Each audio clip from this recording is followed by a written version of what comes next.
there, welcome back. So this video is part 3 in a series exploring chord voicings. If you've missed the first 2 parts, then I'll chuck the links in the description. But today we're going to be looking at 7/3 chord voicings. So the 7/3 voicing is a staple jazz technique, which is also useful in other styles as well, like blues and funk.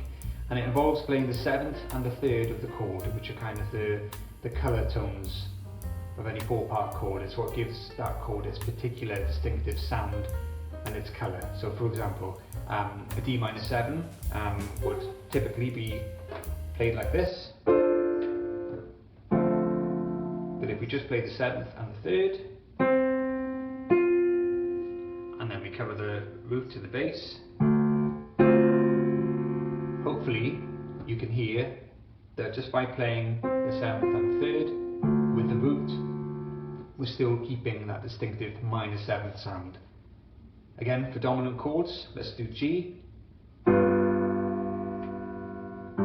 in this case I'm playing the 3rd and the 7th with the root in the bass. Yeah, you can still hear that distinctive dominant 7th sound. And to finish off our 2-5-1 here, we'll do C major 7.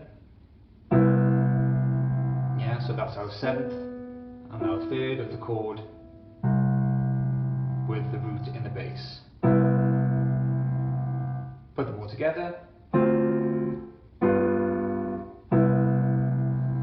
we get our lovely 2-5-1.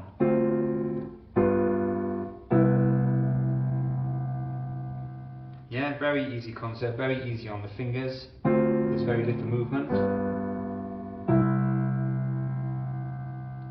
Very easy for voice leading. You can also put the tritone in there as well, in which case the right hand voicings will stay the same. It'll only be the bass note that changes. So instead of our tritone substitution on G would be,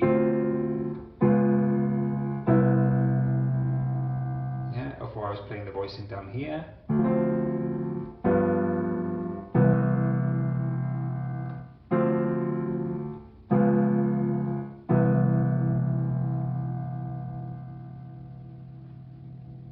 Perhaps it might be useful to look at this within the context of a blues. So if I just play a fairly standard kind of G blues,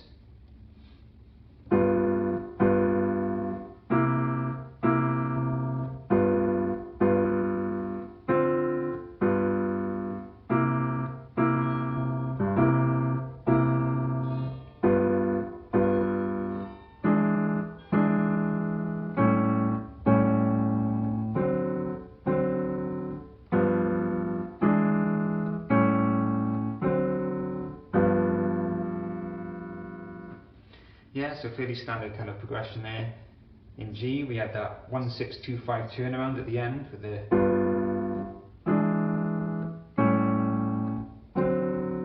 but of course it'd be very easy to put the tritones in there as well. So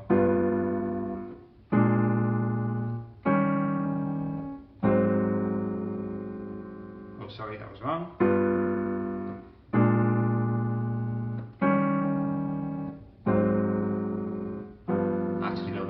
Sorry. And yeah, that's kind of pretty much it in terms of the 7/3 voicing. What we're going to do now, we're going to add a 3rd note to the 7/3 voicings to create a 7/3 extended voicing.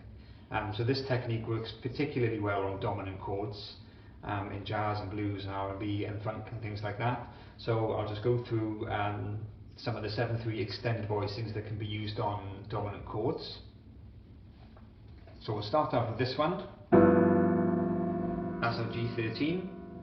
Yeah, we've got our 7th, our 3rd, and our 13th. If we flatten the 13th, we get this shape. Okay, sort of enharmonically, this note is sort of the flat 13, or you could think of it as the sharp 5.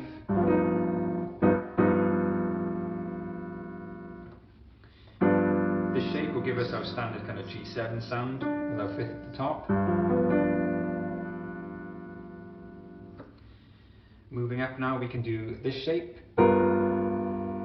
which gives us our sharp 9 sound. We've got our 3rd, our 7th, and our sharp 9. Our kind of Hendrix chord sound. We can have just a regular natural 9th in there, or we can have the A flat, which is flat 9.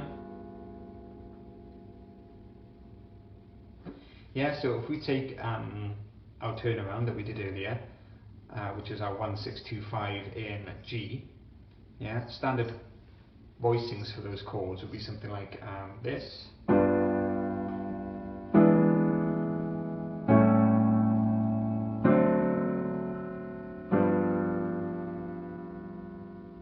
Yeah, so G7, E7, A7, D7, back to G7.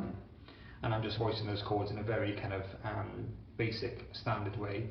But if we were to use some of these 7/3 extended ideas, we could have something that looks like this. This is our G13. There's our E7 sharp 9. There's our A7 sharp 5. And there's our D7 sharp 9.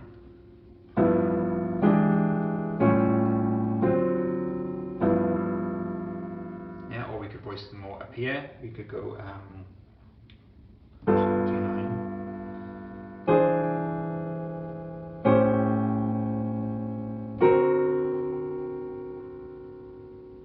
Yeah, we could put the tritones in there as well. So we can go. The tritones still work because if we take A, for example, which is our G13. If we substitute it for its tritone, so we keep the shape the same, just change the bass note to the D flat. Yeah, we've got our 3rd, we've got our 7th, and we've got a sharp 9. Yeah, so if I take these shapes I used earlier over G, E, A, and D, they still work if I substitute them for the tritones. G,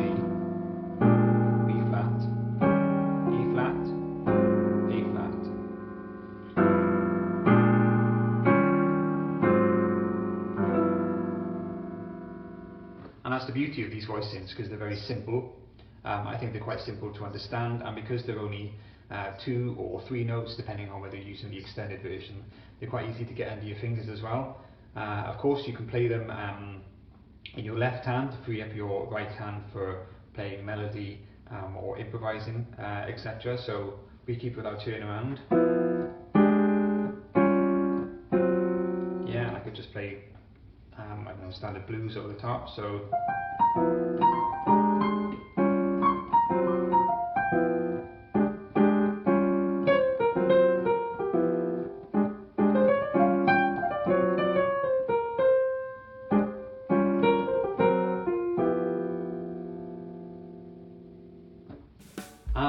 yeah, guys, that's pretty much it for today's video.